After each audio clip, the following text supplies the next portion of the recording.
We're on module 5, so we're making good progress. In this section, we're going to be talking about the canvas, what the canvas is and how to use it. And it's essentially the area that we have to work with our videos, but it allows us to do some different features, like we can edit, we can move, we can pan in, we can also crop our videos to maybe do a side-by-side type of video. So there's a lot that we can do there. We can do corner pinning to get different visual effects with our videos. So we'll talk about that. But then we'll dive into the canvas settings. And this allows us to adjust the size of the output video. It allows us to adjust the background of our canvas as well if we want to change the color. And then we're going to talk about project settings. So this is all about that middle window when we're working with our editor user interface. It's that middle window, and we can go ahead and adjust it in various different ways. And that's what we're going to be talking about in this section. So let's go ahead and get started. We've been working with the canvas up to this point, but really have not adjusted it in any way. In this video, we're going to learn more about what we can do within the Camtasia canvas. Let's continue working with our screen recording that we were using in the last section. If you do not have the screen recording, you can either download it from the download section, or you can just create your own screen recording. The canvas is the main middle window where we can see our screen recording. As we move our playhead back and forth, the canvas will show us what's going to be visible at any given point in our timeline. You'll see at the top of the canvas we have different editing modes. These modes allow us to adjust the canvas and objects on the canvas in various ways. We have modes to edit, adjust the corners, pan, crop, and zoom. Let's explore how we can use the edit and pan in this video. Edit allows us to select and move objects in our canvas, which could be our screen recording, background, camera recording, or annotations. If we need to move, resize, or select something, we will use the edit option. To select the edit option, just click the arrow above the canvas, and then you can select any object on the canvas. Selecting the item will show us properties specific to that item. When we have something selected, you will also notice handles that show up on the sides and corners of whatever you have selected. These options allow us to change the size and dimensions of the object visually rather than having to do that within the properties. Click and hold to drag the items around the canvas. When you are styling your videos, you will often use the edit option to get the exact layout and style you want for the various elements on your timeline. Sometimes you'll need to shift the canvas and move it around without moving your objects, especially if you are zoomed into the canvas. To do this, use the pan tool. The pan tool looks like a hand. Essentially, it is like you're grabbing the canvas and moving it around. I'm going to zoom in using the scroll wheel on my cursor. Now I want to move over to a different part of the canvas. After selecting the pan tool, click and drag on the canvas. This will allow you to move around the canvas without moving any specific objects. A shortcut to get to the hand tool without having to click the canvas mode buttons is holding down the spacebar. Let's say I'm back on the edit tool. Without having to go up and click on the edit tool, just hold down the spacebar and click and drag the canvas area, and you can see that it will enable the pan tool and allow you to move around the canvas. Let go of the spacebar and notice that it switches you back to the edit tool. I find this easier to do than having to move my mouse up and down. The edit and pan tool allows us to select and move our canvas or items on the canvas, so we can really fine-tune our video. Now let's talk about how we can crop our canvas to get the right size of our desired output.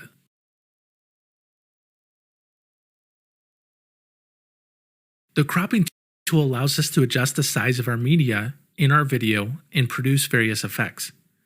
It does not crop the entire video size, but it crops the media that we have selected, enabling us to get effects similar to those that we see in Camtasia Rev.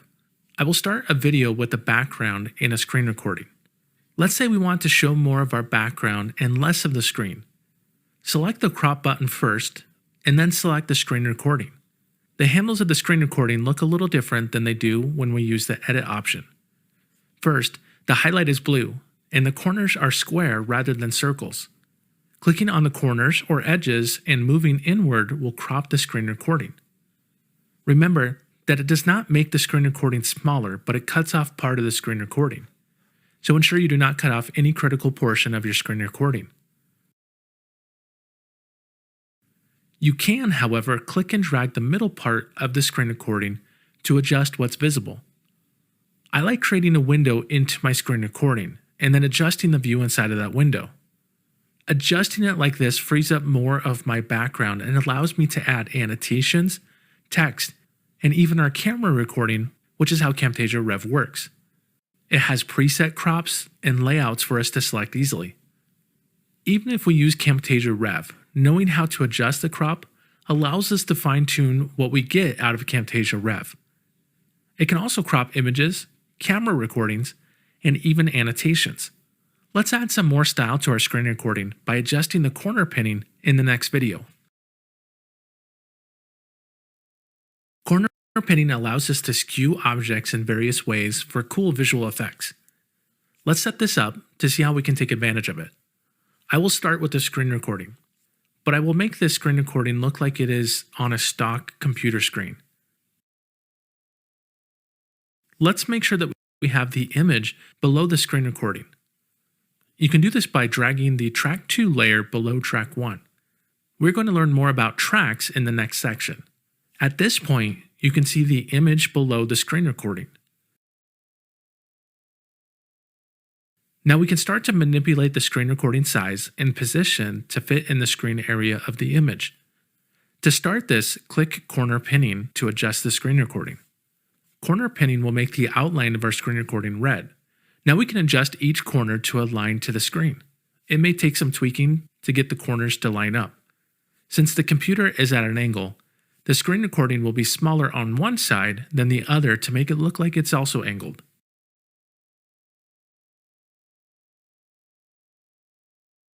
We can do the same thing with the annotations and text. Let's go into our annotations and grab some text. I will make the text appear on the paper. First, I will switch back to editing to change some properties and move the object properly. Now let's change the text to Reminder. Let's change the font to look like something more handwritten. I'm going to choose MV Bully. Since computers have different fonts, you may have to choose a different font, but choose one that looks like it's handwritten. Let's make the color black and make the font size smaller to fit the paper. Now we are ready to enable corner pinning. Go ahead and click on the corner pinning tool. Now start adjusting the text to get the right angle of the paper. You may have to play around with this to make sure that it looks right. Corner pinning allows us to adjust and skew objects to get the media to blend in with each other, which becomes incredibly useful if we want to add style to our videos and different elements. A couple of other helpful options make working with the canvas view even better. Let's explore what those options are in the next video. We can use a couple of other options to adjust how we work with the canvas. Let's talk about some of those in this video. The first one is canvas snapping. Canvas snapping allows us to snap items to the canvas. Canvas snapping by default is turned on automatically. I'm going to grab this text and start to move it around. As I move it close to the edge of the canvas, you will notice a yellow line that appears once I reach the end of the canvas. The yellow line helps you detect the edge of the canvas, ensure you don't place anything off the canvas. As I move the object around the image, you can see that other smaller yellow lines appear to help me snap or align it to the object's corner. If for any reason you don't want the snapping to occur, and you want to place the object close to the edge but not have it snap, then you can go into View and then down to Enable Canvas Snapping. That will turn snapping off. Now I can move the object anywhere I want on the canvas and not have it snap to the edge of another object or the edge of the canvas. I'm going to go ahead and turn it back on. You could enable the canvas rulers if you want help with additional alignments. These rulers are not visible by default, so let's turn those on. Go back to View and then select Show Canvas Ruler. The ruler will show on the top of the canvas and the left of the canvas. The ruler gives us guides to the object's position on our canvas.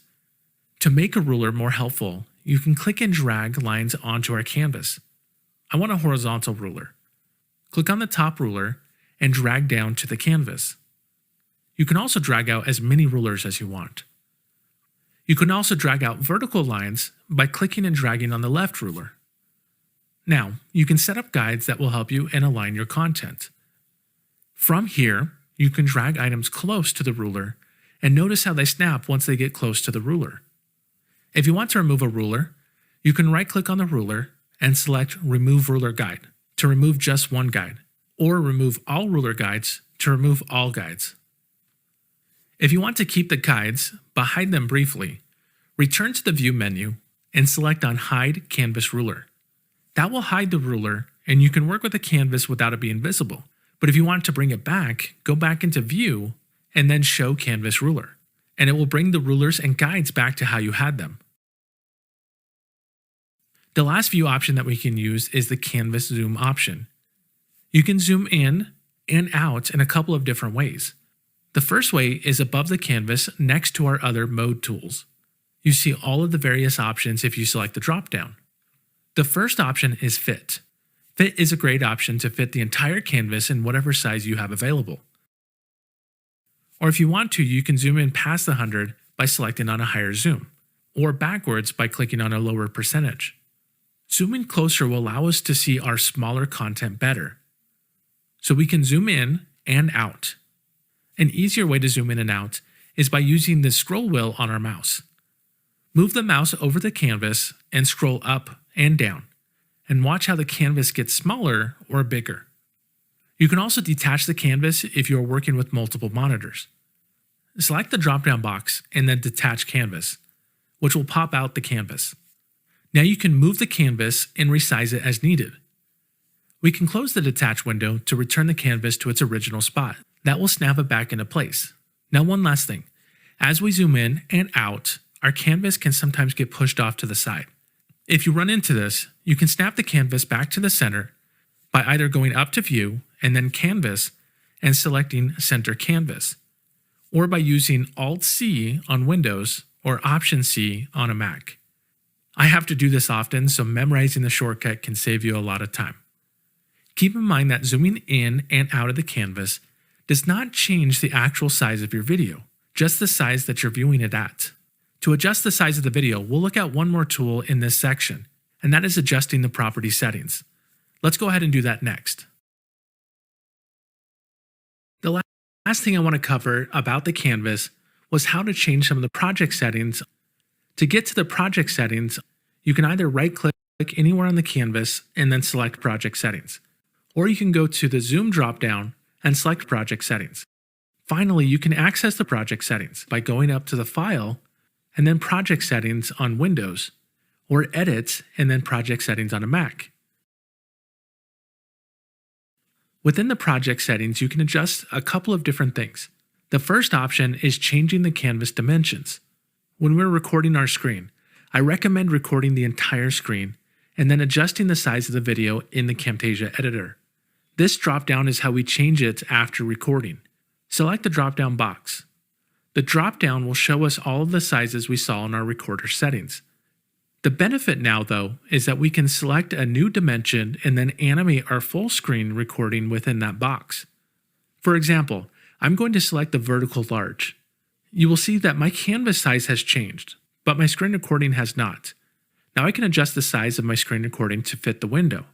And then once we learn about animations, we can animate our screen recording around so it can still follow the mouse.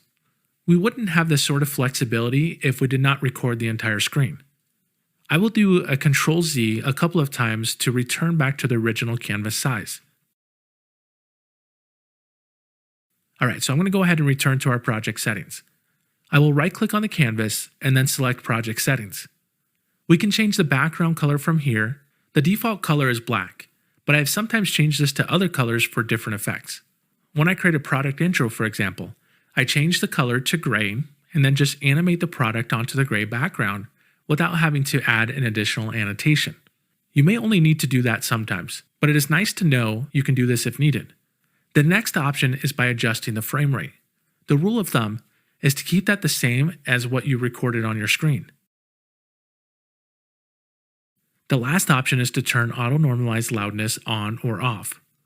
We will talk about this once we get into audio, but having this option will tell Camtasia to try and level the audio in your project. Sometimes this works great, and other times it doesn't produce the output that you may seek. We will come back to that in our next section. For now, let's go ahead and wrap up and summarize what we've learned about in this section.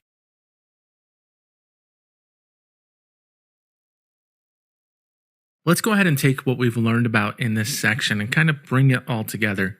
We've learned about being able to record our screen. We learned about being able to go into the canvas and adjust the angle and other things like that. So let's do a quick recording of our dashboard, the learningdojo.ninja/acme/dashboard. And I'm going to go ahead and just record my screen here. And so let's go ahead and record the microphone as well, and then hit record. So this is how we go into the products. We just click on products and then go down to list. And then once we're inside of the list, select the item you want to adjust, then add on some description. And then all you have to do is click on save. All right, so I think that's good enough for a recording. Let's go ahead and edit this. And we're going to edit with the perspective of a camera angle. So we're going to find an asset that we learned about in the last section. And we're going to basically add this screen recording onto that asset. Okay, so there is our recording. We're not going to edit this. I'll just cut out the first part at least, and maybe the last part. We're going to learn about editing in a different section. But what I'm going to do is take this and make this a little bit smaller, because we're going to grab an asset and we're going to find an image that has a computer that's a little bit smaller. So that's good enough for now, but let's go into our asset store. So going into Camtasia Assets, let's go ahead and type in computer on desk. And I think this one works great. So we can go ahead and select this one and then just drag this one down and just drag that one down here. Let's rearrange the tracks just by dragging the track 1 down here. You can see that it's going to be downloading this. And this is actually, looks like it's a video. So let's go ahead and drag this, and I'm going to make this really small just so I can see what the video is.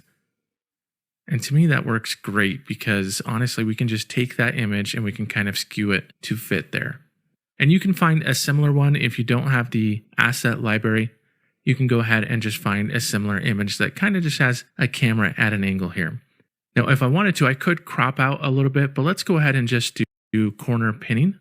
And let's select this, and we're going to just drag this out to the corners. So I'll take it one at a time, and this is the way that we skew this. And then just kind of drag that in. Now, if I need to, I can go ahead and zoom in. So you can just use your mouse wheel to zoom in, and then you can just fine tune this a little bit more as well. Select somewhere else to just go ahead and remove that. You'll notice that there is still some issues up here. So I'm going to go ahead and zoom in a little bit and then click on this corner pinning. Just make sure that that is there. I'm going to use the hand tool to move over. To me, that is looking great. So let's just go ahead and change this to fit. Select this somewhere else, and there we go. If needed, if the image doesn't fit, for example, you could also crop this by coming up to crop, selecting on the item, and then moving it that way. That way, it just doesn't scale it specifically, but it just takes out a side of the screen. And now if we hit play, you'll notice that the screen is updating at the same time as the user is moving their mouse as well.